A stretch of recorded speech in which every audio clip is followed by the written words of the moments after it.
Welcome all you group therapy chanters. It's time for another episode of the Cozy Quilt Cinema. I'm Michelle. And I'm Beth. Every week, Michelle and I curl up on the couch, watch a movie, and then we take it to the studio to do a full-on Mona Lisa veto stomp. It's not a critical review, though we absolutely will be critical. How does it hold up? How have we held up? Are we still out there driving limousines into houses and calling it a personality? So grab that blanket your booby hand-stitched you, yes, the one you're not supposed to take off the bed, because we're doing a rewatch. Cancel the kitchen scraps for lepers and orphans, postpone the merciful beheadings, and call off Christmas. Oh, you have issues. It's true. Not wrong. Before we get into it, this week's movie touches on addiction and recovery. And we just want to take a second to acknowledge that for some of you, this might hit a little close to home. We're going to keep it real, we're going to keep it warm, and handle with care. As always, our blanket fort is a safe place. So it's been a week for us. It's been a week. Not only personally, existentially, politically, worldly, it's just been a shitty week. I mean, okay, I can't say that. My week's actually been pretty good, just been very busy. I've had a lot of time off. Yes. Dealing with personal issues or cats. Yes. Our baby girl. Our baby girl. Had her uterine area removed. It's the longest way to say she got spayed. She got spayed. But she is our precious little bundle, so I had to stay home. Yeah. And I didn't have to, but I chose to. It's just different than when we had our boys neutered because, again, it doesn't lessen the infection. It's just more invasive of a process to be spayed. A little scarier for me. But yeah, so that, and we have the political situation, which is just exponential daily. Every day seems to be some new horror that they're throwing at everyone, including and mostly at trans people. Yes. So I'm just trying to make it through. I mean, when you have a government that not only is trying to destroy its own country, but also incite World War III. Yeah. By destroying another country. Yes. And yeah. Yeah, well, there's that. So on that note, I got to play with little kids. I mean, I always play with little kids, but I got to play with different little kids this week. So there's that. True. Okay, so to our movie, 28 Days, not 28 Days Later, as a lot of searches kept coming up with. So here's our IMDb for this movie. New York-based writer Gwen Cummings knows that she drinks a lot, but doesn't believe it's a problem. And if she decides that it is an issue, that she could stop drinking on her own. She and her live-in boyfriend, Jasper, fuel each other's hyperactivity with this excessive alcohol consumption. Quote-unquote, a normal life is not in either's vocabulary. Between Gwen and her older, straight-laced sister, Lily, Gwen more closely resembles their larger-than-life mother, who was also an alcoholic and who died because of that when they were children. Lily believes that Gwen's addictions make her a difficult, if not impossible, person to love. While Gwen is in a drunken stupor at Lily's wedding, Gwen causes one issue after another, ruining the day for Lily. Gwen is forced to examine her drinking with a culmination of bad events she caused at the wedding, leading to her being court-ordered to enter into rehab or jail for 28 days, which is only marginally more tolerable an idea to her than the alternative, which is jail. We didn't write this. For Gwen to make any progress, she has to acknowledge that she has a problem, which requires the support during those 28 days, not only of the facility's staff, but also the other patients, each who is going through his or her own issues with respect to the demons of addiction. If she does eventually acknowledge the problem, She will also have to reconcile the events of her life with Lily and come to the realization that a life with Jasper is not in her best interest if she has any chance of surviving outside of the facility after those 28 days. And this was written by Hugo or Huggo. It's Hugo, I believe. And we have had him before as a writer for the IMDb summary. Mm-hmm. Usually they're more concise. I mean, this is very concise, just very concise, long. but very long, yes. So it's basically not a summary. It's like a reenactment. Oh my gosh. I mean, short of like scene by scene blows, yeah. Yeah. It definitely enlarged the beginning of the movie. So how do you feel about 28 Days? And this is from the year 2000, by the way. Yes. How did I feel, or how did you feel back then when you saw it first? I remember wanting to see it because it was a Sandra Bullock movie, and I love Sandra Bullock. I didn't really know who Viggo Mortensen was at the time. I just know that and even Alan Tudyk was like, I knew his face, but I didn't know his name. Sure. And I definitely wanted to see the movie. I thought it was going to be a bit lighter because it does get a bit dark at moments. But my ex-husband was a heroin addict. And I think this movie made me really think about how I don't like to watch movies about addiction. Not against anybody who suffers from addiction and who has to deal with it and is constantly fighting their addictions. It just brings up a lot of icky, ew thoughts that I just don't know if... it's not that I don't want to deal with them. I think I have dealt with them. I just don't like to revisit them. I understand that. While there is some really funny moments and there are some really good moments, and this movie is still good, it really kind of, at the time, made me just realize, yeah. And again, his favorite movie was Natural Born Killers, so we watched that a lot. And not to say that these movies had anything to do with each other, but it was that whole addiction and even the codependency in Natural Born Killers kind of right is an addiction of itself. And his need to watch this movie a lot was an addiction, as part of his addiction. So, yeah, as much as I loved it, but there was one thing that I did like about this movie that stuck out to me, and I was reminded of it during this watch. I like that she didn't get the guy in the end. Like, I liked that it was her. She did this, and she's going to take care of herself. Right. And it just made me love Sandra Bullock even more because it was such a female empowering. Like, I looked at that and said, I can come through the other side of this. I'm not the one with the issue, but I'm the one who's picking up the pieces, calling the, ambulance, dealing with the children. And there is a light because she was in the middle of it and she was dealing with it. I'm on the outside of it, and I can get through this too. So yeah, that was my long, overly drawn out feelings. Okay. How did you feel when you first saw it? Well, I don't have an addiction issue. However, we all have someone. And mine was my mother. Mm-hmm. In many ways reflecting the situations that happen in this movie. Maybe not to the biggest extent because my mother, unfortunately, I know a lot of people think this is a bonus, but being high functioning is actually worse.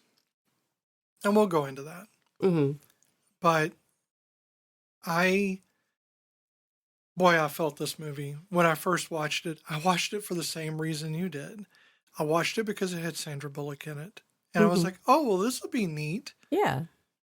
Neat really didn't hit until much later in the movie. Oh, yeah.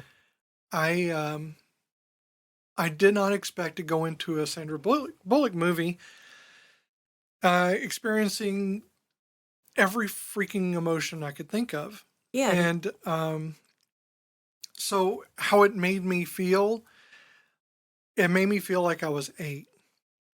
Mm. which is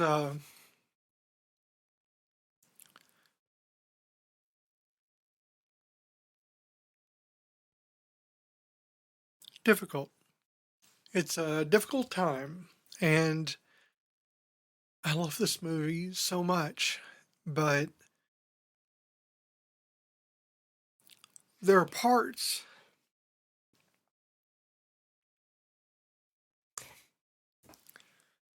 that are very difficult to get through, like this. So I had big feelings. Mm-hmm. I still have big feelings, apparently. It's okay to have big feelings. Yeah, it just doesn't make for good podcasting. No, I mean, I think it does. I think Stop crying on the microphone. You're gonna get it wet. I think it does make for good. I mean, we are a feelings podcast. You're gonna have big feelings. I mean, because I'm an Yeah. ice cold bitch who doesn't have any emotions most of the time. I'm not trying to pick the scab for entertainment. No, and I know that. It is one of my favorite films. And I was really happy to do this. I'm the one that chose to do this film because I love it. Mm-hmm. So we already know how we felt when we first watched it. Let's talk about the actors and the director. Okay. So, the director was Betty Thomas. Damn straight it was. And Betty has had a history. That She's woman. got a lot of stuff. She did the Brady Bunch movie. Yes. Private Parts, two wild ends of the yes. spectrum. And John Tucker Must Die. Yes. She was in Troop Beverly Hills because she was an actress before she became a director. True enough. She directed Grace and Frankie, one of our favorites. Oh, yeah. I forgot about that. That is Yeah. one of my favorites. We have, so I'm going to actually skip our actors for a hot minute. This was written by Susanna Grant. Now, the only reason why I'm mentioning Susanna Grant is because she has also written Erin Brockovich and Ever After, two movies we have already gone over in past episodes. Right. So I just thought it was really great that this is a very female-forward movie. It's directed by a woman, written by a woman, starring a woman. It's a very female-forward movie. So this to me is... Oh, it is. You know, very much so. She's got the hopes of being a good Castellini passing. We will see. So I did this on purpose, but I kind of picked the stupid things that people were in. Not all of them. Some of them are actually good, but I kind of went with like obscure. So we have Sandra Bullock, who plays Gwen Cummings. Okay. And she is in Speed. Mm-hmm. One of my favorite films is Miss Congeniality. I had that on here, but I crossed it off when I went weird. Gravity. Mm-hmm. And another one that I really enjoy, which is The Proposal. Yes, I like The Proposal. She was in a very short-lived TV series playing Tess McGill in Working Girl, the TV series. I did not know that. I know. That is so weird. Yup. And then we have Viggo Mortensen. He's playing Eddie Boone. Yep. He is in Lord of the Rings trilogy. Yes, he was. If you don't know that, I don't know how to help you. Eastern Promises. Mm-hmm. Captain Fantastic. Mm-hmm. He's been in several things. I have a lot of things. Now, the first time, okay, I saw him in Lord of the Rings first. That's when I realized, oh my God, he's God. Oh my God. Oh, yeah. God. But before all of that, he was in G.I. Jane. You wouldn't recognize him. His head I never shaved. saw the film. He looks not very handsome. It took like all of his because he's got very exaggerated features. He has a very prominent nose. It's almost like an equine nose. He's got a very pointed face. And when you shave off that hair and you kind of like, and he had that hair, I think he had like a little mustache too. Not Hitler, but like little. And he's kind of, got the dirty blonde hair as his natural color. So I did not find him attractive at all in G.I. Jane. Actually, he was like a dick and a half. Yeah. Yeah. Okay, we have Dominic West, who plays Jasper. He is in The Wire, The Affair, and The Crown. There's a lot of those. A lot of British actors in here. He was in the TV series Les Mis, and he played a oh my God, I forgot to write his name. The main character, Jean Valjean, blah blah blah. I'm not a big Les Mis. Yeah, Like, but I know. he's very pretty in all of them. Oh yes. I like the music from Les Mis, but like I can't remember 90% of the characters. He was also in a show called Colette, or a movie called Colette, which I think is funny. Oh yeah, because yeah. Colette is a character in Les Mis. Yeah. I like to find weird little points like that. Yeah. Okay, so we have Elizabeth Perkins, who plays Lily, who is Gwen's sister. Right, Lily Cummings. Well, not Cummings because she got married. Mm-hmm. They don't really give her a last name. It's Lily. I'm going to say it's Daniel. Okay, Lily of the Valley? McCruden, of the clan McCruden. Okay, sure. I don't know. So she was in Big. Mm-hmm. She was in Weeds. Mm-hmm. And Sharp Objects. She's been in a lot of things, too. She also played Wilma Flintstone in The Flintstones with John Goodman and Rick Moranis. Never saw it. You didn't miss anything. No, I didn't. I mean, because I haven't. John Goodman and Rick Moranis as Fred and Barney was actually funny, but other than that, it was really not a good movie. Yeah. I believe what's her face? Rosie O'Donnell was Betty. I seem to remember knowing that much. Yes.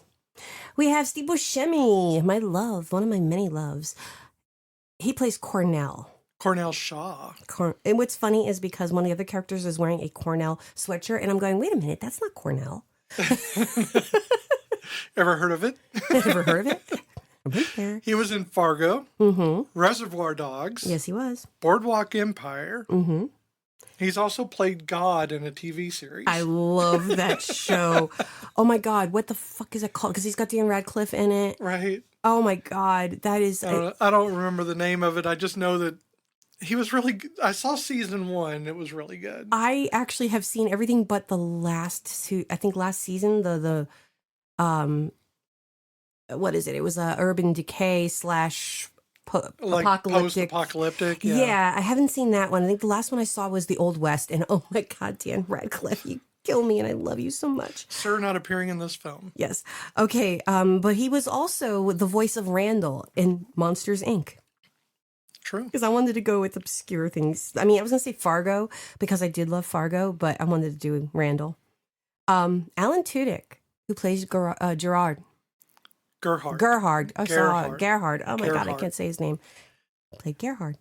He was Wash in Firefly. Of course he was. I love him dearly. know. I love the actor. I love the character. He was in Dodgeball. Mm-hmm. He was also in Rogue One. Yes, he was. He was the voice. Yes, he was. Yeah, okay. Of the robot, yes. Right. Of the droid. It was a droid. I don't know how they... Anytime they need a comedic robot, they should go to Alan Tudyk. Yes. Well, he was in the show that we liked. Sure. Resident Alien. Resident Alien. Love Fantastic Resident show. Alien. But... Funny. It has a lot of character to the show itself, and they have the first people, a lot of First Nation people in it. And I really love that is kind of where they went with this. Oh, definitely. It's such a good show. Really underappreciated, I feel. I mean, it's slapsticky at moments, and Sure it is a sci-fi, but it's great. So good. But a lot of people know this fact, but a lot of people don't know this fact. So I'm going to enlighten those of you who do not know. He was the voice of Hey Hey in Moana. That's true. All he did was crow and scream like a rooster. Yep. Hey, hey. My spirit animal. That's horrible. I shouldn't say spirit animal. No. Mike O'Malley played Oliver. Yeah, he was in Abbott Elementary. Mm-hmm. He was in Suits L.A. Mm-hmm. Snowpiercer. Thought though in a weird-ass movie out of nowhere. Yeah. And his TV series. I don't know why I said movie. TV series. Okay. He played Kurt's dad, Bert, in Glee. Sure. He also did a couple of episodes of Get Shorty, the TV series. Oh, okay. Interesting. I have like 5 more people, but they're not the main characters, but I just thought it was interesting in the things that they were in.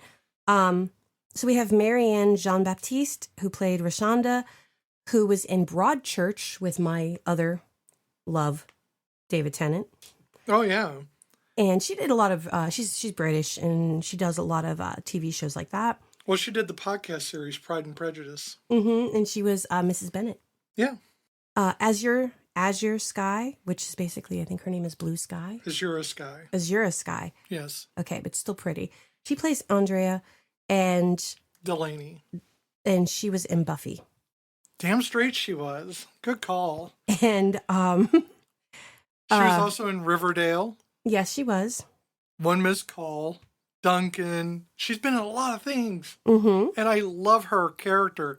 I love her as a person, as a character. Oh, yeah. Like, she has character herself. Oh, yeah. And she's so cute. She's adorable. Oh, she's just so human. Yes. She's like one of the most human people. If you're like, oh, that's a human right there. That's a great example of a human. Mm-hmm. So we have Rennie Santoni, who played Daniel. And he was in Private Parts. He was in someone's private parts. But he was in Private Parts, which if you don't know Private Parts, it is the Howard Stern movie. Yeah, exactly. He was in Cobra, by the way. 1986. Gotta love that. And he was in Dirty Harry. Wow. I mean, he's old school. He's old school. He really is. But he also did Dr. Dolittle, so... I mean, yeah. Everybody's got to do one. I have Margot Martindale, who plays Betty. Basically, she is the Nurse Ratched of the film, but without being ratchety. Oh, yeah. She did. She was in Fargo, too, right? I don't remember that, but she was in an episode of Poker Face. She played Dr. Ham. Yeah, let me look at that. I think she was in Fargo as well. I could be wrong on that. She was in New Girl. She's Nick's mom. Oh, I completely forgot about that. Oh, my God. We only just saw that episode the other day. We just saw the episode. Oh, she was in Justified. Yes, she was. She plays a gangster, basically, a southern gangster, which you gotta love. She does a great job. Scares the hell out of me. Oh, yeah. No, she could be I wouldn't mess with her in a dark alley. No, not at all. She was in Hannah Montana, the movie. That's about right. She swings wildly. Oh, my God. Whatever, no, she does. But she can do that. She has the ability to do that. Oh, yeah. When they're looking for somebody with her, I mean, she can definitely be like typecast, but in a different way, where she's getting different types of roles, but they kind of call for a specific type of person, and she can do that. And last but not least, she was also, I want to just mention this, she was in Practical Magic. She was in Practical Magic. Yes. She was one of the witch. She was Linda. Yeah, she was not the witch, but she was one of the town people. Yeah. But one of the women that became part of the coven. Yeah. But last but not least, only because it is one of the stupidest parts of the movie in a good way, is the ongoing soap opera. Oh, yes. And Diane Ladd plays Bobby Jean in the soap opera. So, yeah, she has been in a million and one things, but she is really known as Mama Grimwald in Christmas Vacation. She's Chevy Chase's mom in that movie. True.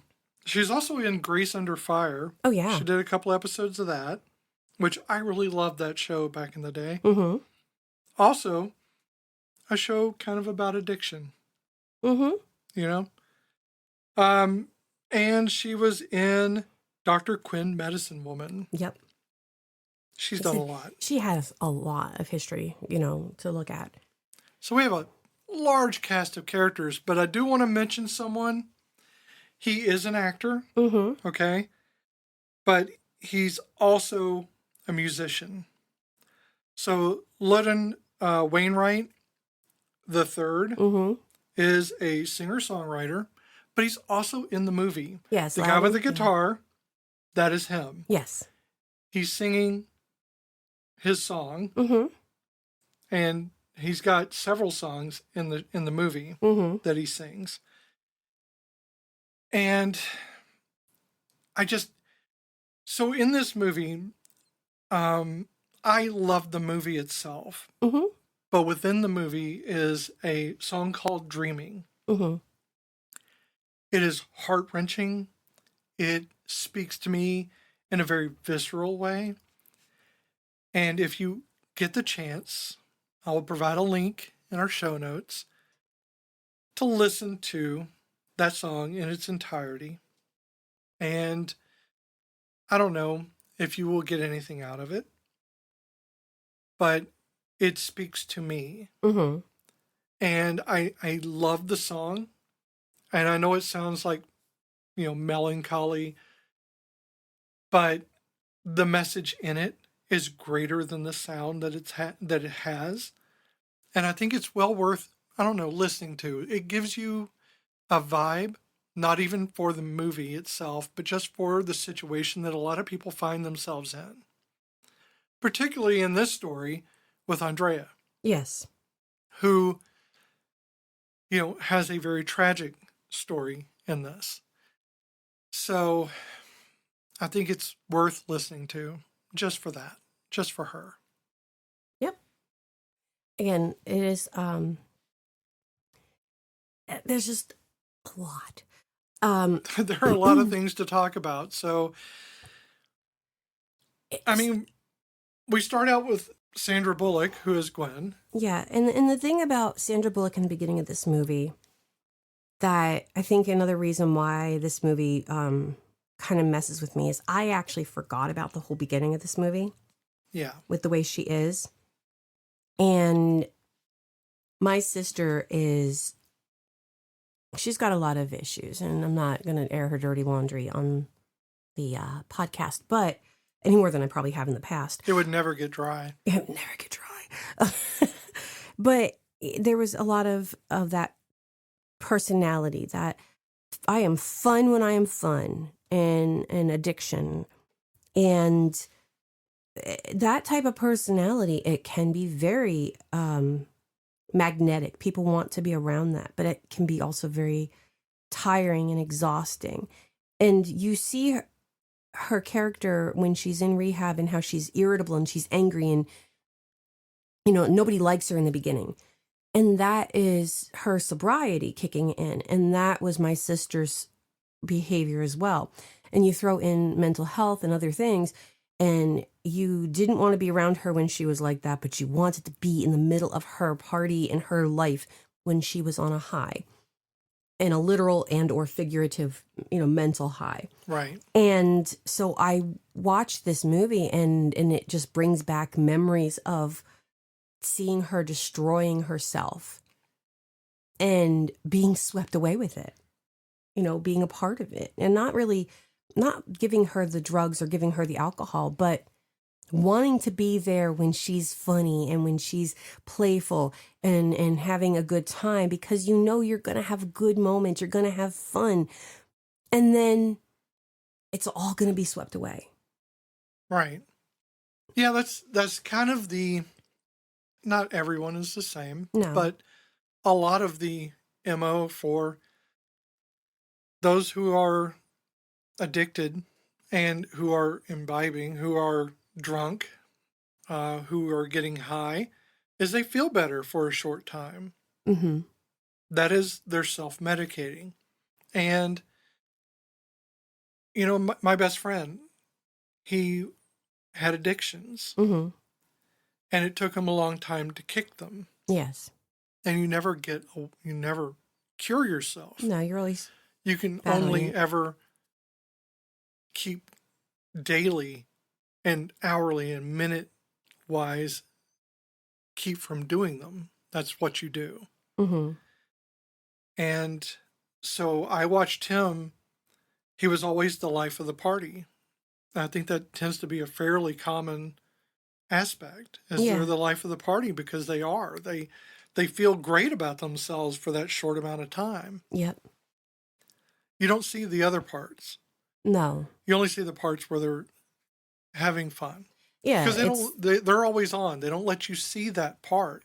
Unless you're really unless you know them well enough to see behind the curtain.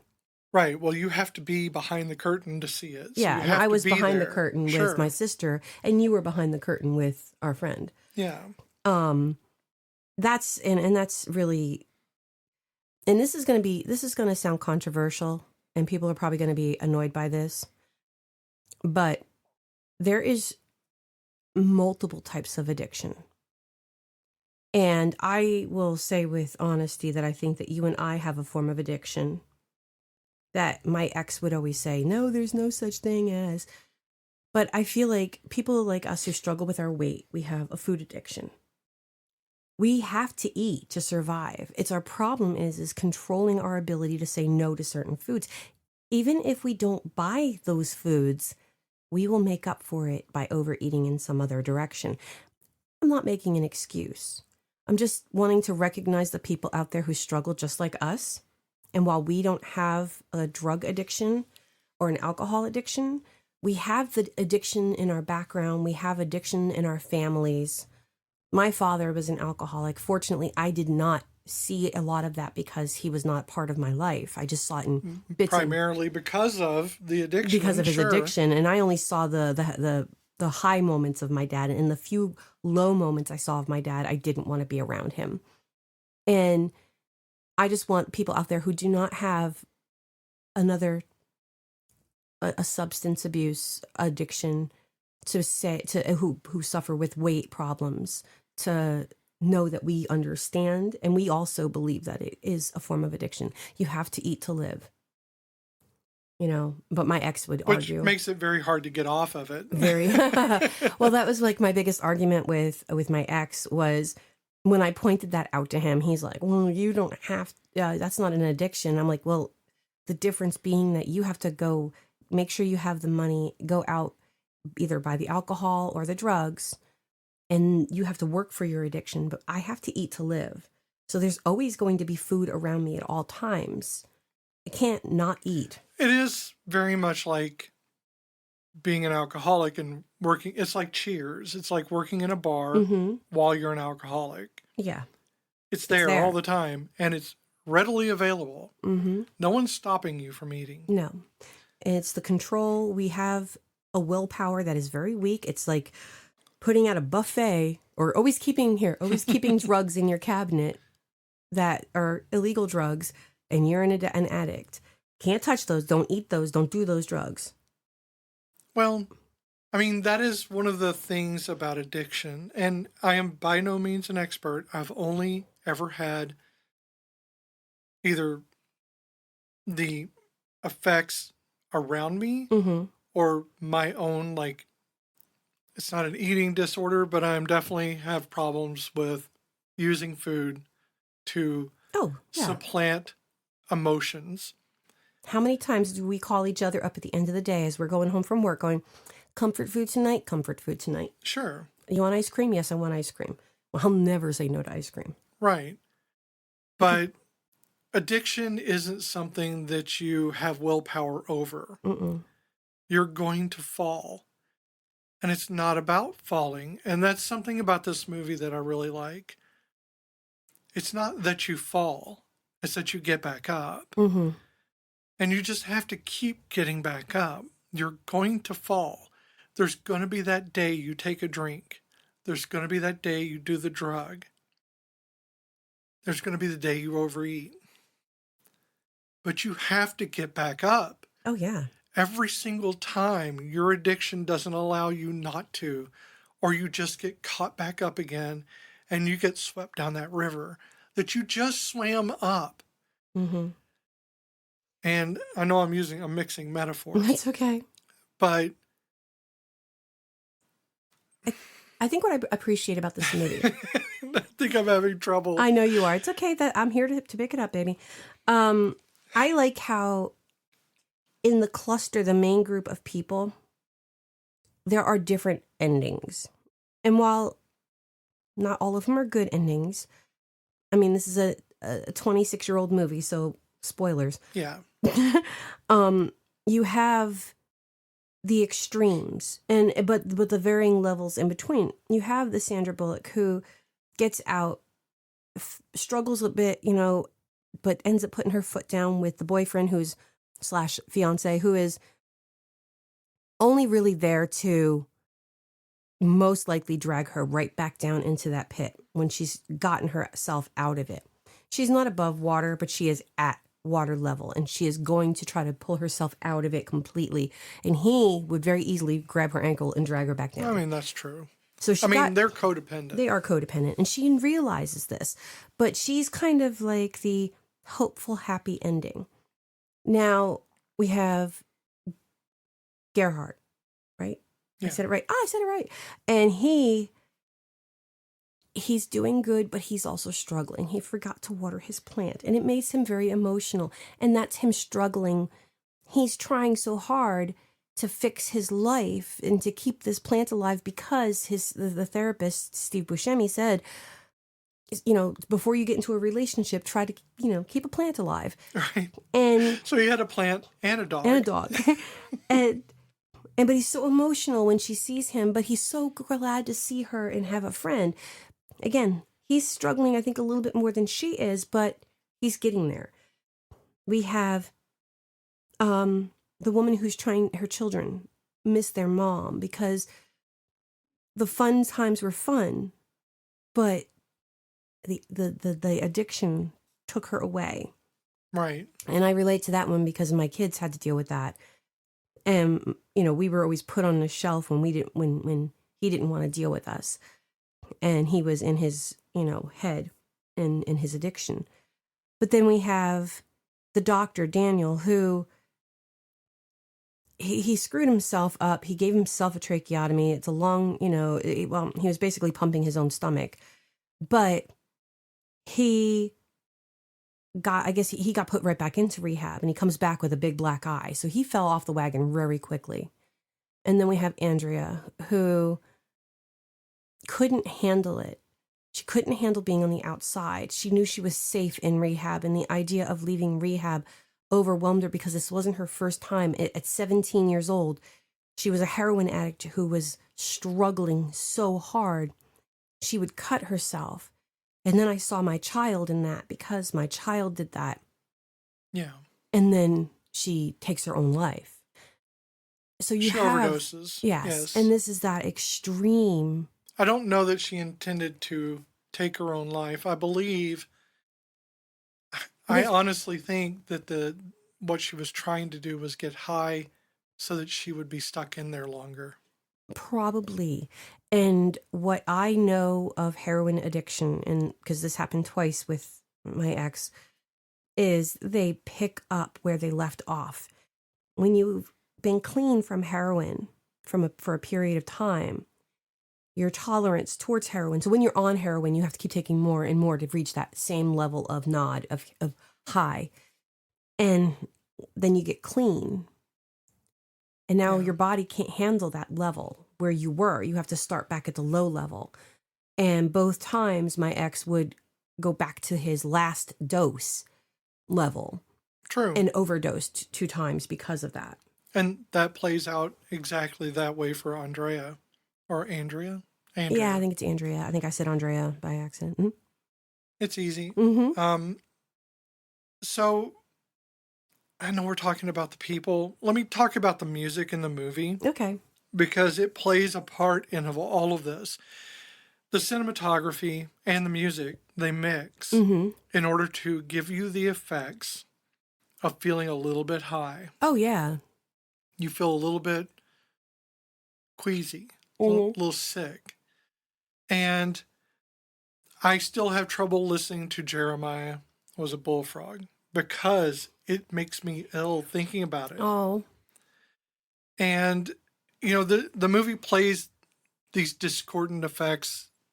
It's the lens of the inebriated or the drunk. Yeah. It is called alcohol myopia. It actually has a name. And I think they play it to good effect. They use filters. They use the frame rate changes, which also has a name called snorification or snorication or snoricam. Snoricam. That's what it was. I'm trying to remember. And it's those POV shots, or point of view shots, where it's low frame rates. Yes.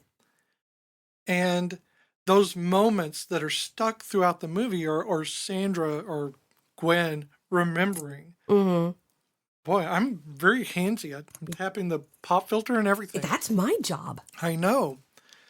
I'm very worked up today. I'm very emotional. This movie brings it out. And I'm not saying it's like the deepest movie ever. But to me, this movie is very much to me like a very deep well. Mm-hmm. It's not as impressive as an ocean, but when you go down it, it gets just as quiet. And you feel the weight upon you, and you feel the cold, and you feel the silence. And I think that this movie is a lot like The Well. Mm-hmm. It may not be the ocean, but I think it is very much The Well. So it is deep. It's just narrow. It's aiming at one thing. And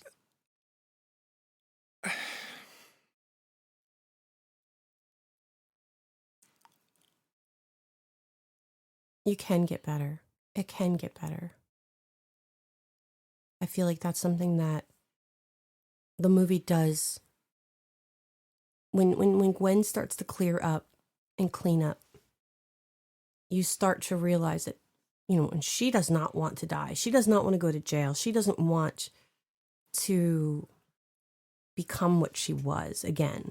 And she's starting to feel better about herself. And the people around her become a family of sorts. let's talk about the spark moment. Mm-hmm. What caused her to have that outlook? Because when she got there, she was very competitive. The reason why she went there is because she was very drunk And with pills. Jasper and doing pills, the Vicodin, Mm-hmm. or Vicodin, as Vicodin, some would call it. as Betty said. But they were at the wedding, Her and sister's she was a wedding. bridesmaid, and she, of course, fucked it all up. I equated, you remember in Community where they went to the wedding and they thought they were being so cool and so smooth. And all they did was screw up the wedding. But from their perspective, They were awesome. They thought they were doing great. They were very debonair and very like, you're lucky to have us as guests because we're the best guests. Yes. Well, turns out, if you move beyond that myopic lens, Mm-hmm. you see they are the worst guests. They were. And they had to be talked to by by the mother of the bride. Yeah. So it's the same thing here to a greater degree because we're talking about abuse issues, abuse of not just like drugs and alcohol, but abuse of your family. She's abusing her family by doing this, punishing her sister. Mm-hmm. And I don't think she realizes she's doing it. Most people who are, I'm not saying all addicts. I'm talking, when we talk about this, when we say most people, we're really just talking about our own experiences. And through my experiences, the people that I have in my family or married, their addiction caused them to be very selfish and very focused on only their needs. So there is a myopicness. They don't always realize that they're hurting the people around them because in their mind, they're only hurting themselves. Yeah. And they know they're hurting themselves. True, but she's there dancing with Jasper. Oh, yeah, she's already 45 minutes late. Yeah. And then, yeah. And they're dancing very bigly on the floor. Very bigly. And she falls back into the wedding cake, destroying it. Which was one of my clues last week. Apparently, when they went through a few cakes, and one of the cakes that they had gotten for that scene had dowels in it because that's what you put in a wedding cake to keep it upright. Right. And one of the stunt ladies almost got impaled. Oh, geez. Yeah, that's terrible. Yeah. I mean, I'm sure the bakers didn't know. No, they didn't know that they were going to be crushed in a movie. Yeah. Well, what's a big They're like, it's for a movie. They didn't think it's going to be part of the stunt. Yeah. So she falls into the cake and she destroys it. But in her inebriated state, she's like, don't worry, I'll take care of this. And you're like, what do you mean take care of this? And she walks off, taking her dress off on the way because it had cake on it. So she's just walking in her slip and she gets into the limousine and drives off with it. Yep. So she steals a limousine. She's driving off. She's on the phone. I was recording like how many laws she was breaking. Yeah. But it's a lot. And she was talking on the phone trying to find a cake store Yes, because she can find a wedding cake at the last minute. Yeah, she needed a cake store, and she's weaving all over the road, and she ends up running into someone's front porch. Running over their lawn jockey, which, good, because racists. Yeah. But she runs right into their house, and, she's doesn't know what she's done wrong. She tries to stand there and in a very, I don't know, she must have done some really good prep work, because my mother was a full-time drunk person. She had a blood level in her alcohol, and it was usually fairly low. Oh, it's kind of like how I always say there's too much blood in my caffeine system. Right.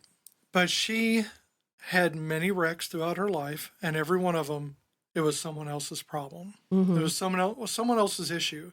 But being high functioning, she got away with it. And it was an earlier time before they had all the testing. Yes.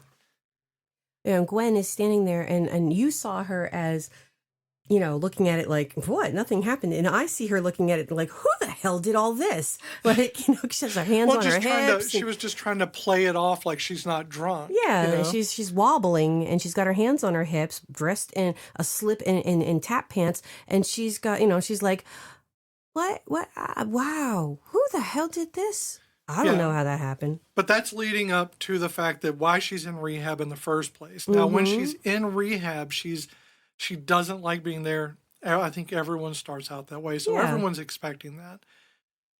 But she has these pills that Jasper got her because codependency. Yep. So he brought it to her during a visitation. Yep. And she's been keeping it for just those times where she needs it. Well, she ended up climbing out of the window, and she was getting the pills. Mm-hmm. Because I guess she threw them out the window, then she wanted them. Yeah, she threw them out of the window because she was going to try to be better because she was... Right. Yeah. She's still stubborn, though, so she still wants to do the drugs, so she's going to go get it. Mm-hmm. But she's up on 3 floors up. Well, because, when your body's cleaning out of any drug, the withdrawal symptoms, I can speak, are painful. And that was probably, she was starting to get that feeling. And she's like, okay, well, now I have to go get those pills. And you'll do a lot for those pills. Yeah, and one of those things is going out of the window and trying to climb down a tree, and then she falls 3 stories and hurts herself. Mm-hmm. And while she's laying there on the ground and in pain, she sees those pills. And at that moment, Steve Buscemi as Cornell, is speaking. And he's speaking about addiction and how you have to be able to keep reminding yourself that you can do this, and that you have to, that addiction is a real thing, that addiction is going to hurt, that addiction is going to cause pain, and you have to do the work. And she's laying there looking at those pills, and that's her spark moment. And I think that is where she literally hit the ground. Yeah. She hit bottom right there. And that was the ground.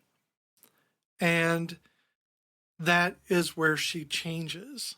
That is the moment where she decided she wanted to live. Yes. And until then, she has not been living. She's been having a great time, because when you're doing these things, you're not thinking about living. You're just thinking about existing. You're not thinking at all. No. You're just existing. Now she's wanting to live. And I think that is a really poignant moment in the film. I know it's a big fall, but no one notices. No one notices she fell. No, there was no, fanfare or hoopla, or it was her in by herself on the ground in the dark, just realizing that that's not the life she wants anymore, and she wants to be better. Yeah, and the fact that Eddie came in, he picked her up and carried her inside, but he was out of it. Yeah, he didn't. He didn't even remember it happening the next day. No. So it's not like he was saving her. No. He just happened upon her, picked her up, and brought her in. And she's going to get kicked out. Well, Mm-hmm. she's going to get kicked out because when she got the pills, she got really drunk because Jasper took her to a bar to get drunk. Yep. Because Jasper is a dick. Right. And she came back inebriated. And, well, first of all, she's not supposed to leave. And second of all, she's not supposed to be drunk. Exactly. So Steve Buscemi, as Cornell, is, I keep saying Steve Buscemi, Because but I he's know his Steve character Buscemi. name. I know. I think he could have just played himself. I mean, literally. I love him. Like, and I gotta think of the name of that stupid show. The one where he's God. Yeah. So when he says you're going to go to jail because you didn't follow the rules. Mm-hmm. Well, the next day after she fell, she comes back and she's sitting there on the floor and she's talking to him. And it's the first time she's not saying how she is the victim. Mm-hmm. She's not saying that it's wrong. She's not saying that she doesn't deserve to be there. She's saying she wants to live. Mm-hmm. She's saying that she needs help. And she knows that if she goes to jail, She'll die. she'll die.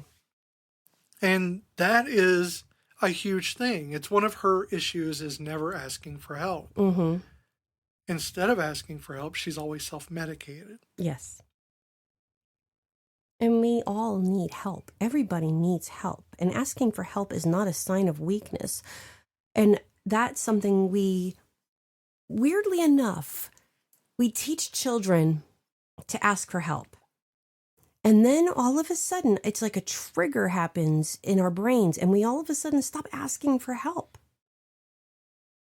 So what was the name of that series? The series where Steve Buscemi plays God is called Miracle Workers. So if you really want to laugh your ass off, it really is funny.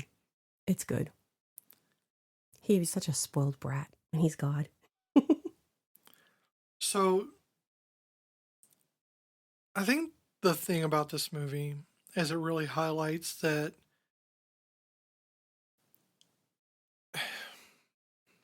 I'm trying to think of how to word it, that Gwen she hasn't made it this far.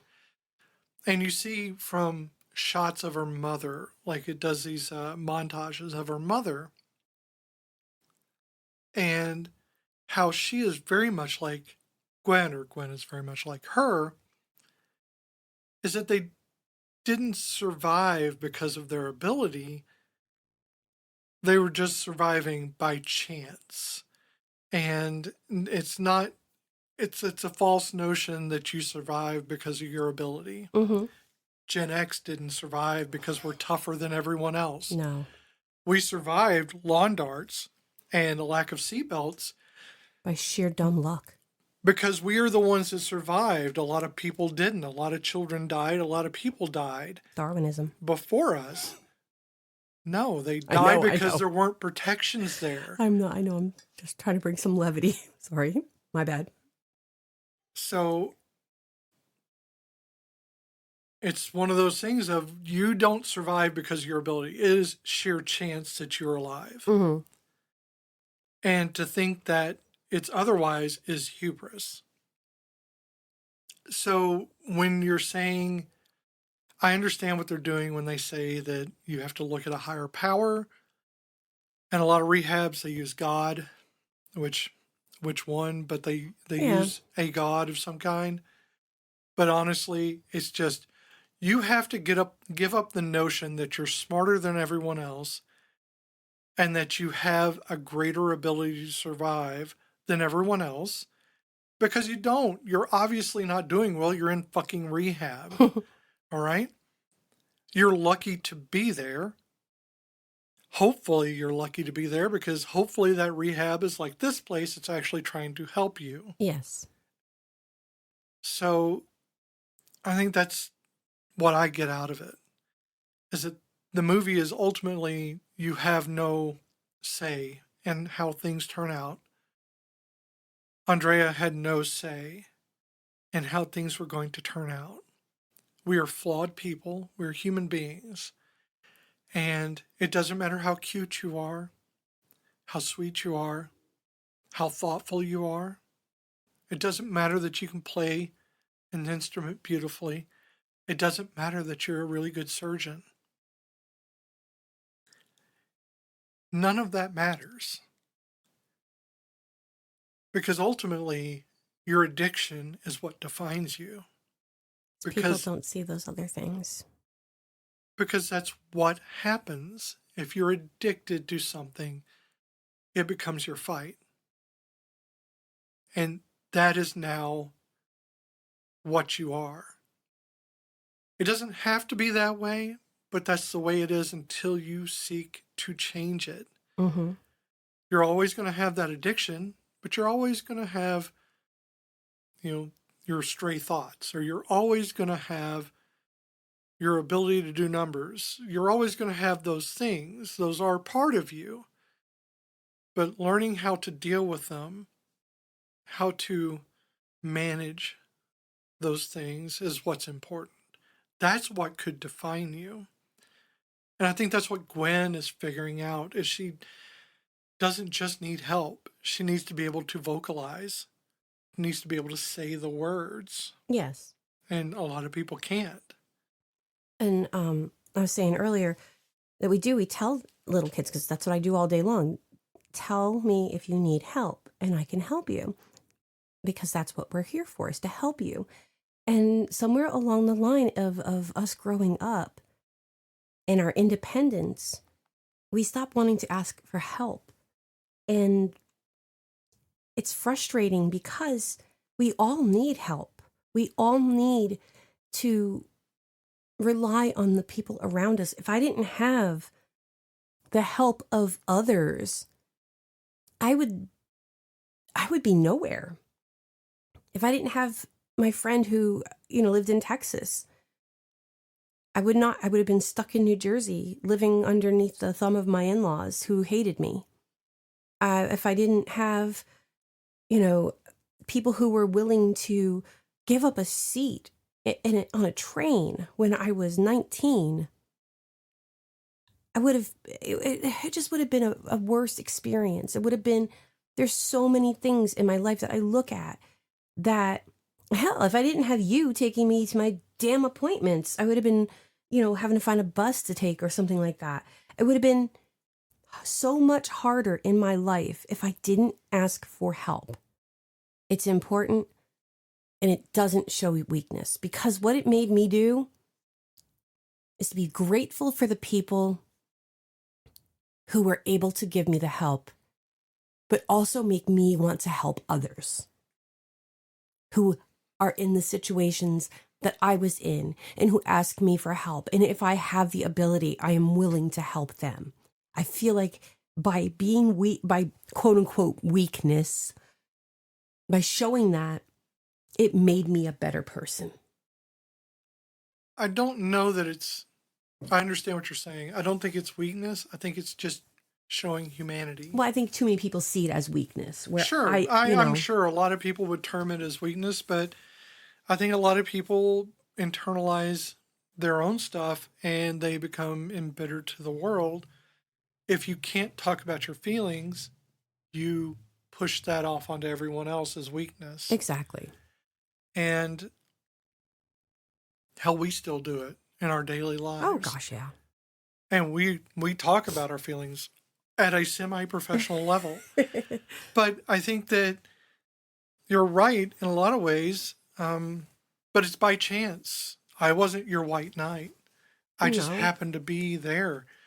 It's by chance that I was there at the time I was. Yeah, but if you weren't, or if you didn't want to help, again, it's that looking at the people around you. If you don't ask, you don't know. Sure. If I didn't ask you because I was too prideful, or if I didn't want to because I didn't want to seem needy, I didn't know any better, because again, I needed help, Yeah. But that has come across in multiple times in my life where I have needed help, and asking for help it wasn't always just for me. You know, I had 3 children. I was asking for help for them. And again, I always am grateful for those who have helped me in the past. So I don't know. It's hard. We have to be willing to open ourselves up for, you know, the worst thing someone can tell you is no. And that's one thing my mom always said to me. Ask the questions, because the worst something's ever going to say to you is no. Well, you really have to, and I think this is something Gwen had trouble with in the movie itself. Mm-hmm. You have to have self-worth. You have to have a feeling that you're worth helping. Mm-hmm. If you don't feel you're worth helping, you're not going to ask for it. No. That's something I've dealt with a lot of my life, Mm-hmm. is not feeling worth asking for the help. Mm-hmm. Because every denial of help is another sentence placed upon you. Yeah. So for some of us, it's not about, it's abandonment. You know, you feel abandoned by the people that you don't ask for help, and you feel abandoned by the people you do ask for help from, and if they deny it. So you just stop asking, because it's a lot easier just not to feel anything. I see that. I guess for me, it was just certain people you knew better than to ask. Just you learn. You not saying I knew better, but you learn.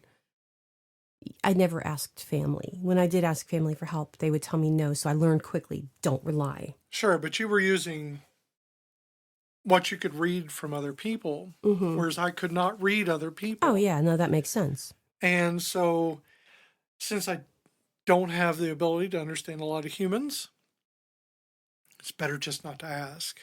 Yeah. And unfortunately, sometimes when I did have to ask family, it was like kind of always held over your head. So you learn again not to ask family.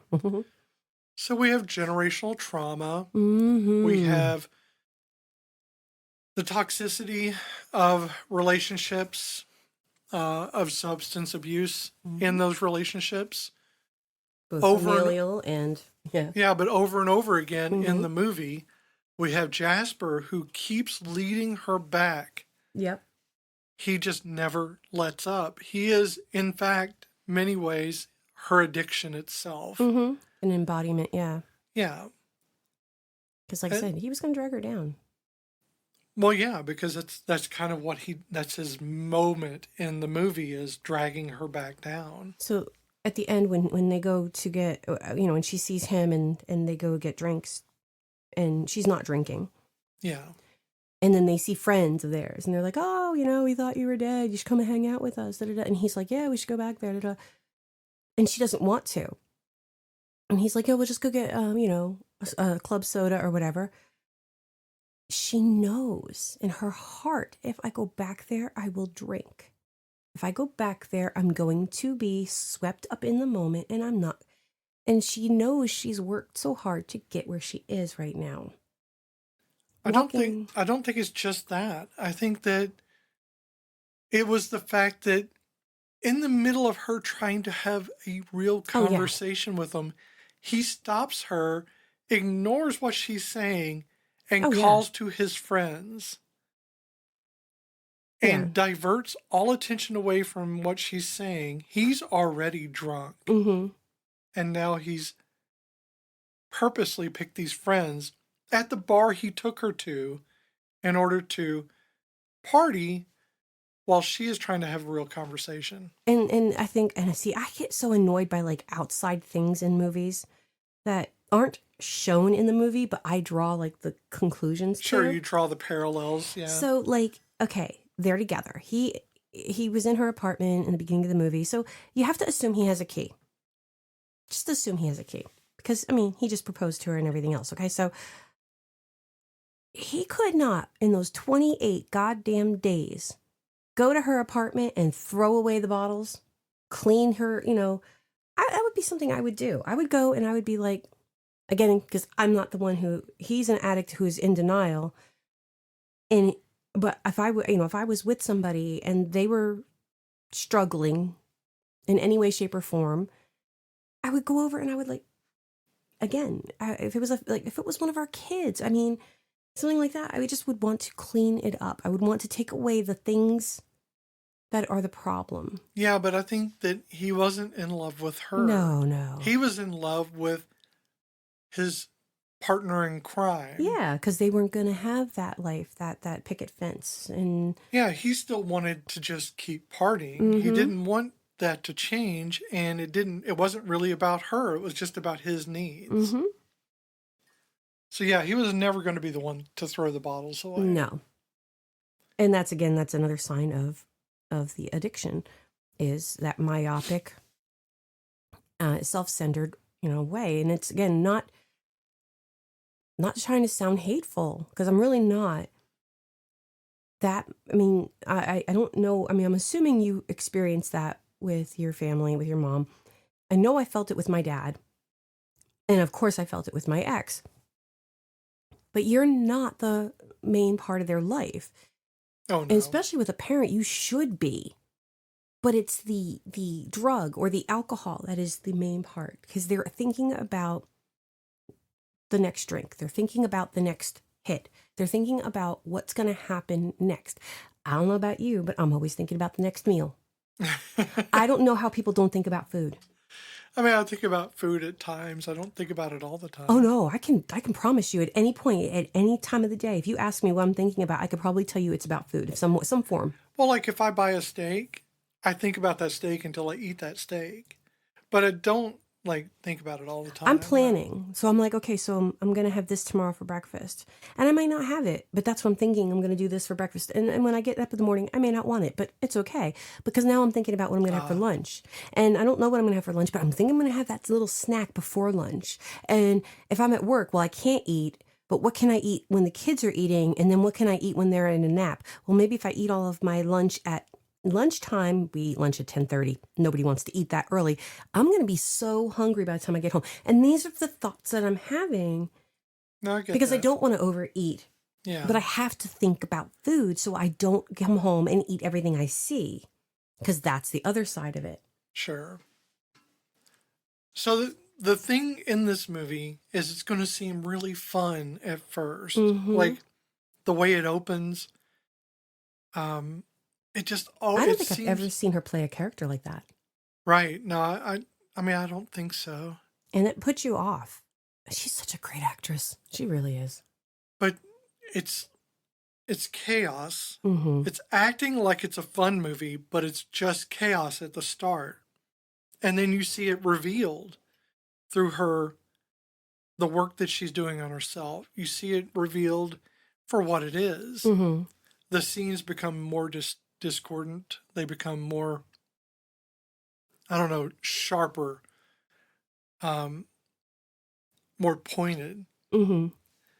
And those moments are the moments that make me actually physically feel ill to watch. When her hands shake. Yeah. And she's trying to make the paper chain with the gum wrappers. I would be making paper stars because that's my thing. But she would be doing, she was making this long paper chain with all of the gum wrappers because that was all she could buy. And the commissary was candy because they weren't going to give her cigarettes. And obviously she's not going to get anything else fun that she wanted. And when she starts to go through her withdrawal, and she's really, this is before she breaks her foot, she is trembling. And Sandra Bullock was drinking like triple espressos right before those scenes, pounding them so that her hands would shake like that, because you can't fake that tremble. That was a genuine. Yeah. Your hands, maybe we could fake a tremble, but it's not gonna, you can tell. Right. And she had them shaky hands, and her trying to manipulate the paper wrappers into those little tiny folds with the shaky hands and rocking and sitting there on the bed. I've been there, but not because of addiction. What happens when I'm hurting or I'm really, really sick? What do? I rock. That's true. I do. I will rock back and forth. If I'm in pain, I rock. If I'm really hurting, I rock. And you were doing that a couple of weeks ago. Yeah. And I could see that in her. And like when she's doing that, I knew she was in pain. Again, I've never gone through withdrawal like that, but I knew I understood that pain of her, the rocking and trying to keep herself busy by folding the paper. Yeah. It just, there's a lot. So the ensemble cast seems like they're all different things. They all have these different addictions. They all have their different personalities. But the thing that I think of is that they're not there to be Gwen's safety net. No. They're there as mirrors to Gwen. So even the different aspects, the doctor, he's angry and he is mad at her for being there after breaking the rules. That's a mirror that she knows she breaks the rules and she gets away with it. Yep. But she's never been confronted with it because her sister never actually confronts her. She gets mad at her, but doesn't confront her. Yeah. And, you know, you have Andrea who is that sweet, shy person, but when she's talking to Gwen, she gets very sharp with her because that's part of the wit that is mirrored back at Gwen. Also, I feel like she's also her innocence. She is. Because she's only 17. But she's not stupid. No, she's not stupid. She likes childish things, or she likes soap operas. Because she's 17. Right. But she's not stupid. And to think that she is to think less of yourself. And that is kind of what that's reflecting. Viggo Mortensen's role, I forget his name. Boone. His last name is Boone. Oh, Eddie Boone. Eddie Boone. Ed Boone. He is a mirror to her as well, but he is not there to be her love interest. He is there just to reflect things to her. He has a soft nature. But she gets to see his struggle.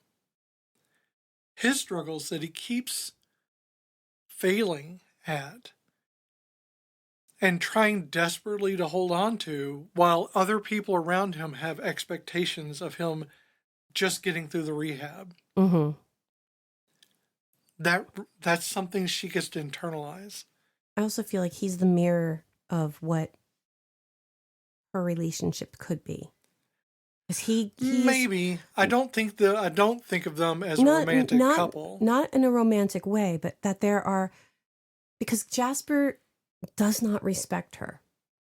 Right. And Eddie does. Because, like, he gets upset when she gets pissed at him about not wanting to talk about her past.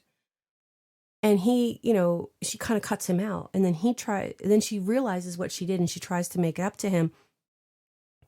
And their relationship as a friendship is like, you see them together and you're like, oh, that's definitely going to be like the love story of the movie. But it's not. It's not at all. I was worried about that when I first saw the movie. I was worried that it was going to turn into a love story. No. And like the worst thing you can do is develop a relationship while in rehab. And I think it's true to form because they say it in the movie. Get a fucking plant. You don't have time for other people when you're trying to work on yourself. So one thing I always respected from people who are going through recovery is they always refer to themselves as recovering addicts. Yeah. No matter how many years they go through, because it is a daily struggle. And it could be decades. You will always see yourself as a recovering addict. And I have to respect that. Well, you're never cured. No, because you only ever keep fighting. Yeah. And that is respectable because, I mean, you're veterans. You know, you fight. You're still here. Every day and you make it one step at a time. And even if you fall, you get back up and you still keep fighting. And I don't know what else you could ask of anybody. No, and I always say, you know, life is not easy. No one ever said it was going to be easy. And those of us who keep fighting are the ones, you know, again, respect. So when you see somebody who has an addiction or any type of a health problem and it's a struggle every single day, you are here and you are still fighting. So keep going, keep on keeping on. I think that the comedy that's in this movie, and I've said it before in other movies, but it really is there to counterpoint the depth Yes. of the subject. It's there as a silent lift you up before you get punched again. So when they reenact the soap opera for Andrea, it's very funny. Oh, it is, but it's also the thing that lifts you up. You think your brain is thinking comedy, and then you see her on the bathroom floor, mm-hmm. and you just get a gut punch. Yeah, because you're thinking, oh, well, this is what got her. She knows she can do it now. She's going to go on and she's going to have a life, and oh, shit. And there are some moments, though, that are genuinely, like, chuckle out loud. Oh, yeah, Gerard, definitely. so you were saying, like, a reflection of Gwen, and I think he's her heart. Gwen is Gerard is all those unspoken emotions. He's so soft. He is verbally very emotional. Sure. And I think that's where she represses that. He's that reflection of that. But when they go to the zip line, park, when they're doing the climbing, like these trust thingies and stuff, and he's up there on the harness, and he's like, "My package is huge." He's like, "Look at my package." And then my favorite line, I think, is Betty, the nurse, who she signs people in and brings them to their rooms and stuff. She does these announcements all throughout the movie, just telling the people which workshops and whatever, group therapies, or cats in here, that, people can go to. And the one of them, she goes, "Are you a blackout drunk or you just don't remember?" Exactly. I died. I was like, there's some parts to this that remind, and it's kind of funny that it does. It kind of reminds me of MASH in their humor. Oh, God, yeah. But I want to point out that Ludden Wainwright, the singer, also acted, mm-hmm. and he was in MASH. Mm-hmm. He was the singing surgeon in MASH. In the movie? In the TV show. Oh, in the Holy shit. Yeah. That's beautiful. So, something to think about. That's who that was. That's awesome. I think he is awesome. I really respect that man. That is pretty fucking cool. So the climax of the film is a very quiet climax. It is Gwen walking out of the bar, and Jasper follows her, and he's talking to her. He's trying to convince her. And in a very real way, I feel that Jasper is in that moment her addiction. Mm-hmm. He represents or reflects that addiction. And in a profound act of self-love and finally understanding, there's a horse. Mm-hmm. It's a service horse. Yes. So in rehab, they go to animal therapy groups, and the gentleman who's leading it, he shows them how to lift the horse's foot. And if you don't know, if you've never worked with horses, if you don't do it right, you're not going to lift a horse's hoof. Yeah, because they're like 1,000 pounds. They are. And they will shift all that weight to that one hoof just because you're not going to lift it. And I have spent many years learning, not many years, but like I worked with horses and when I was younger, and you have to finagle it. And he shows them exactly what to do and how to pinch the tendon a little bit, and the horse will do the rest of the work because then they'll lift their foot. And everyone tries to do it. And because you're not lifting it. No, you're just convincing. You're just showing your intention, and they lift it for you. Yeah, because you're not hurting them. You're just kind of. It's a lot to hurt a horse. Well, you're not going to force a horse to do anything it doesn't want to do. These are big beasts, and like when I said pinch the tendon. Human beings with their bare hands cannot hurt a horse. I mean, not in that. Conan could. Human beings It takes. Sorry, that was a people, camel. It's fine. Yes. Well, people can hurt animals, yes. But what I'm saying is like, when I say pinch, Yeah. it takes a lot. You're just kind of like letting them know, I'm going to pick up your foot now. And they know this. Well, she's been unable to. Yeah, nobody. This whole time. But I think Eddie did. No, Eddie didn't. No, I think he did. He might have, yeah. Well, because it's Viggo Mortensen and he loves horses. But she couldn't. Well, he bought his horse in Yes, the one Lord, movie he yes, did. I Lord, love it. Lord of No, Rings. no, in the he might have done Lord of the Rings, but in the one where he races horses, Sahara, something like that. But he bought his horse. Oh, he didn't want to part with her. Yeah, but I think he did the same thing with Lord of the Rings too. Yeah, he's adorable. So she is standing out there, and Jasper's staring at her because she walks away from him, goes to the horse, and she's running her hand along its withers. Yes. And she guides her hand down, and she tries to pull the leg up.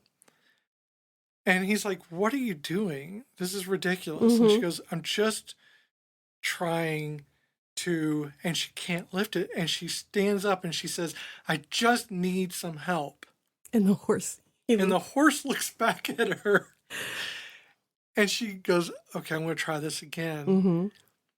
And she's able to lift it this time. And it reaffirms to her, not that she should be asking for help. Not that necessarily. Mm-hmm. But that one try isn't always going to do it. Yep. That it's going to take a lot of tries, and you're going to fail sometimes. Mm-hmm.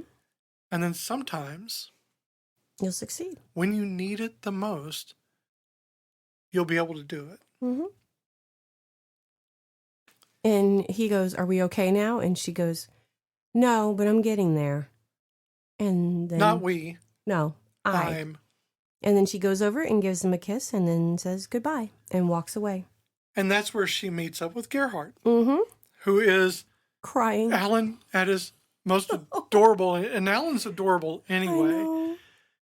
But his character takes me right out of knowing that he's Alan. Oh, no. Because I love his characters. I want to adopt his character. I want to take care of that poor boy. Mm-hmm. I want to make sure he has a good life. So if Alan ever falls out of work, he just has to pretend to be that guy. Mm-hmm. And I will adopt him and we will have him in our house. Didn't we just do a movie where I mentioned that he said that his character in that movie was Gerhardt? Yes. I forget what movie it was. What? Well, it wasn't. I don't know. It was just recently. Yeah. Wasn't Lake Placid. No. Sorry, looking at my notes because I know. You're going to look at your notes. I'm going to look at my notes air. because it wasn't Dark Harbor. It wasn't Dark Harbor. Doc Harbor. Wasn't Mighty Wind. Well, maybe you'll think of it later. Yeah, maybe I will. And then we can mention it on the next podcast. Okay, yeah, because I can't remember it. Because I know we mentioned it. It might have actually just been an aside that I happen to know that he was in. Well, we've only done one other movie that he's been in. No, I think it was a movie that one of the other actors was in with him, and then I happened to notice that. Oh, and that may very well have been the last movie that we did. Yeah. So I don't know for sure. God, I hope not, because that last movie was ass. And now to the Stitch Count, where we were going to find out if this movie actually stitches its characters into something warm and communal, or if the whole quilt comes apart if you pull on it. Yeah, so let's look at the Castellini test. Wah, wah, wah. There have to be at least 2 named women characters with at least 5 lines of dialogue each. Oh, we have Gwen, we have Lily, we have Andrea. Oh, God, why can't Andrea? I have not said her name the same way twice. I know you really haven't. Andrea. Last time it was Steve. So, yes. So heck, even Betty's got more lines. That's true. So we do have that. Those Yes. characters must have a conversation, not necessarily with the other woman, either not about their partner or with their partner, future or current, and not about their relationship. So, yes and no. I mean, they do. So, I mean, like, Gwen and Jasper do talk about their relationship, but mostly it's about her recovery. Yeah, but But she's not always talking to Jasper. No. And again, she talks with other people about her relationship, but she also talks with other people about other things. So it's not. It's actually rarely about her relationship. Yeah, I just don't. I wanted to. It does happen. It's just not the focus of every conversation. Yeah. So this is true though. Mm-hmm. At least one of the women has to be integral to the plot, meaning that if she were written out of the film, it could not reach the same Well, ending. if Sandra Bullock was not playing Gwen and Gwen did not exist, It would just be have a Jasper movie. standing in an alleyway with a horse. And that's a whole other movie, and it is frowned upon in polite society. So it passes the Castellini. Passes so the it gets a point. Castellini. Woohoo! Gets a Castellini point. So let's look at inclusivity and gaze. These all get a score of 1 each, 1 or nothing, and you get a max of 4 points. Racial diversity with agency, not just background. While I believe they could have dealt with some racial diversity, they did have a little They racial did have diversity. a little. Can we get half points? We have a black woman who is she has a primary. Oh yeah, no, she's a primary role. Yeah, she has a primary role. We have a Latino man. That is true. Who has a primary role as part of the main group. We have a German. I don't think the Germans are a racial diversity. No, but I was just being facetious. But in the context of the fact that this is a rehab facility, I'm actually surprised they had even that much, because typically people who are not white get shunted into prisons. Yes. Rather than rehab. So good on you for having 2.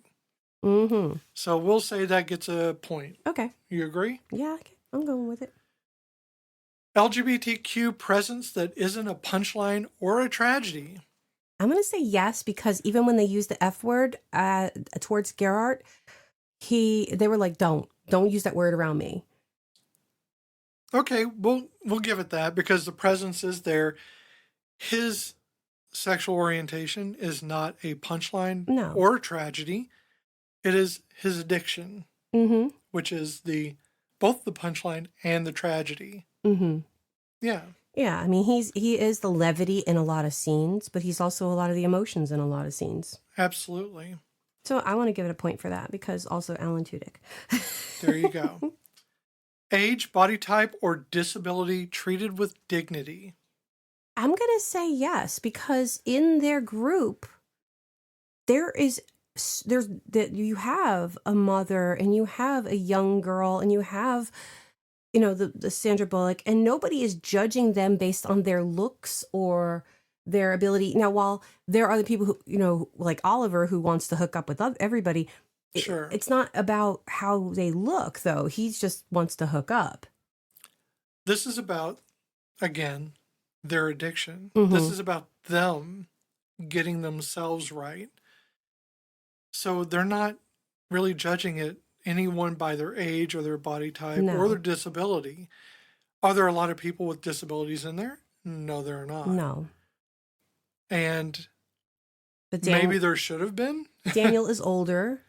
And he's got this scar. And he's got the scar. And he's the one who makes more out of his trach scar than anybody else, because Sandra he feels very self-conscious about it. And Gwen notices it, but I don't think she was staring at it. But no one was making fun of him for having it. No. It's spoken of very matter-of-factly, and they move on. Yeah. He's, like I said, he's the one who has more of an issue with it being there, because he's the one who's calling people out when they're not really staring at it. Sure. So let's give that a point, I guess.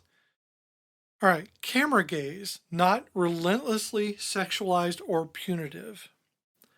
Now, while it does aim at a bare butt once in a while in a elevator, I don't think any of this is over-sexualizing anyone. No. In the beginning, when her and Jasper are hooking up in her apartment, that's a sexualized moment, but it's not a sexualized moment for the camera. It is showing how irresponsible they are because they set a fire.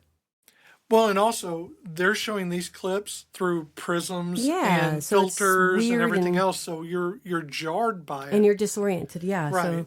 and the angles are off. Yeah, so that's not intentional. Yeah, this is to not be. Porky's. It's not titillating. Yeah. Yeah. So let's give that a point. So we Okay. got 4 points out of that. So it's 5 so far. Yep, it's 5. So far, so good. Okay. Now let's look at the Tremors Index. Hmm. Now there are 4 levels of the Tremors Index, and you can go from 0, which is the worst, which is below Tremors, fails the basics, up to 4, which exceeds Tremors, rare, powerful, and intentional. Mm-hmm. Where do you see it? And I'll tell you where I see it. I see it at Tremors level. That so competence is distributed across gender, age, class, and personality. I believe so. They're all in rehab, so there's no hierarchy. There's no I'm better than you. Well, Gwen holds that in the beginning, but it's mostly because she doesn't want to be there. It's not about being better. It's just I don't want to be here. Women make critical decisions without comment or apology. There's a strong female cast in this movie. The narrative assumes equality and then moves on.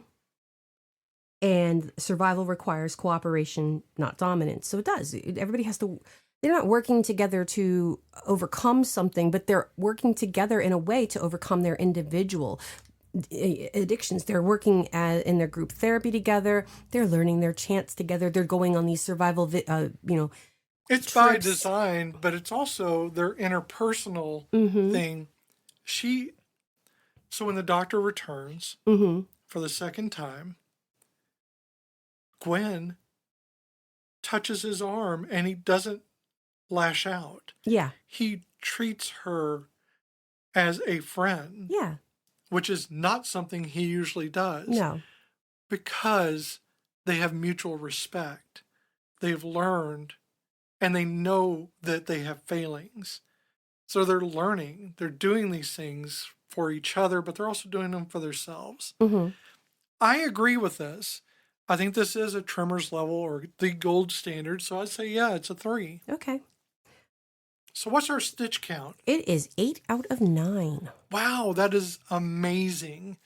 I mean, I knew it would do pretty well. Honestly, I didn't know how it would do in the Castellini test. Because when you're measuring for feminism, you don't often think of rehab. No, you don't. It can get very gritty. And I think in a lot of ways, this film is not about grit. Mm-hmm. What this film, I think, is about is more of how to see past that grit and see the heart of things. And I think when you have Susanna Grant, who has written, again, Ever After, female forward, very feminist movie. Erin Brockovich, right. Female forward, very feminist movie. To be fair, Erin Brockovich is very forward female feminist, Right, and she's a real person. She's a real person, yes. So you have those aspects already in place of this person who's that's her theme. That is her flavor of how she writes. So you're going to get a very, I think, majority equality-based movie. I think so, too. I think that's true. It's very equitable, I think. So if you would like to watch 28 Days, not 28 Days Later, because I'm not kidding you, it will come up. You will be very confused. Oh my God. Where's Sandra Bullock? The rehab center? You can catch it on YouTube, Google Play, Apple TV, Fandango, at home, and Amazon Prime. The usual suspects. Nice. Well, thank you so much for spending time with us, joining us for 28 days from 2000, Y2K of it all. This has been Cozy Quilt Cinema with Beth and Michelle. We loved having you in our little blanket fort for this one. Keep that conversation going. You can find us on Instagram and Blue Sky at Cozy Quilt Cinema or email us at cozyquiltcinema@gmail.com. You can find us wherever you listen to podcasts. If you're listening to us now, it's there. If you're enjoying the show, please subscribe or leave a rating. It's a huge help. Means a lot to us. You can find us on the YouTube and, everywhere else. So I think the cat You tripped. can find us in Zales. Right next to the cheaper bracelets that they let above the counter. Well, The ones they tell you are okay to steal. so you can also, if you're interested in the supernatural, the paranormal, and all that fun stuff in between, check out our other podcast, Folkloric Pod or Folkloric Podcast, and come over there and poke at us a little bit there too. So for our next movie, mwahaha, here are your hints. This movie contained over 1,500 horses. That's it. No. That was all your... Yes, no. So the male, this one gets a little weird, so listen closely. The male lead said, before even having the script in his hand, the female lead had told him that he had to do this film with her because of who was directing it. And my third clue is the female lead in this movie also saved the male lead from a deadly scorpion biting him because it had gotten into his sleeping bag and she noticed it and she picked it up with her hat and brought it over to the woods and let it go. And somebody was like, well, why didn't you just stomp on it? And she said, no, I would never kill an animal. And I thought that speaks highly of that person. I'd actually forgotten what the movie was. You always forget what the movie is. I know, because we choose it last minute. Yeah. But I'd forgotten. But that completely reminded me. The scorpion? Yes. And I'll tell you why as soon as we get off of this. Okay. Awesome. Awesome. This is one of my favorite movies. It is a longer movie. There are two versions of it. You're giving more No, hints I away. know. But that's it. That's all I'm going to say. But it is one of my favorites. If somebody wins the Corvette, it's on you. So, until next time, my friends. This makes my package look huge. It really does. I know. Bye. Bye. Yeah. Once we all leave, we have needs that are going to need to be filled by people physically at times. How and when can we do that? Not how, just when. I know. Lots of people in recovery want to know when's a good time to start dating. And my rule of thumb is when you get home, get yourself a plant. Okay? I like those spider plants, but whatever turns you on. Then in about a year, get a pet. And then if in, say, 2 years, the plant and the pet are still alive, then you can start to think about having a relationship. Thanks.